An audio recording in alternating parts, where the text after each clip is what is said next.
Yes. What is today? Today is KGW Good Energy Day. Yes, it is. KGW Good Energy. This is a campaign we started earlier this year where one day each month we shine the spotlight on ways that we can all be more environmentally friendly.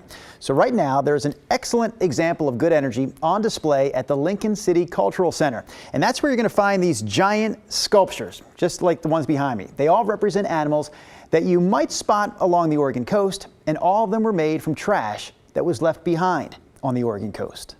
You have to let people know there's a problem before you can solve it.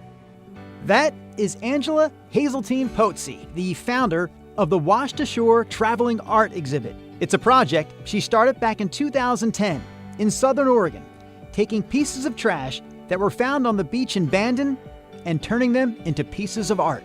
I was an art teacher for 30 years and always looking for free supplies.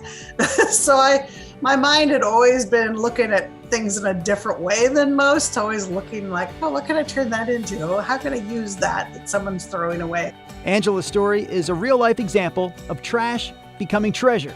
Although, unfortunately, what these sea life sculptures really represent is the tragic story of plastic pollution wreaking havoc on marine life. I love Oregon and I love Oregon beaches, and I'm like, hey, we can't be destroying the ocean.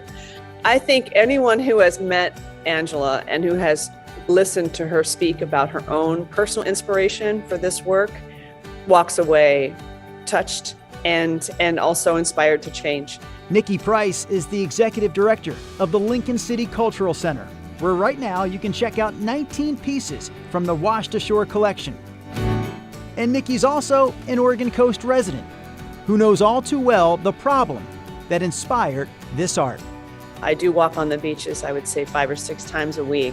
And I always find something, whether it's a very small piece of plastic or a really big piece of plastic. There are always pieces of plastic on our beach. But what's changed for me is my own behaviors. I've decided to stop generating the plastic in my own home, and it is difficult, but it is something worth doing. When I started, the goal was to raise awareness and wake people up so that the conversations would get started. And I've had kids come in to the exhibit and then they're like, they drag their parents in and say, see, Mom, we shouldn't be doing this. And we need to make sure we're buying these things and we shouldn't be buying these things and we've got to recycle it. I'm going to make sure we do that. So it's really cool. That's exciting. Rod, I have one more detail about that story. Can I share it with you right now? Yeah. Those giant sea sculptures will be on display right there at the Lincoln City Cultural Center through March 13th. So lots of time to go check those out. Yeah, amazing artwork. My goodness, yeah.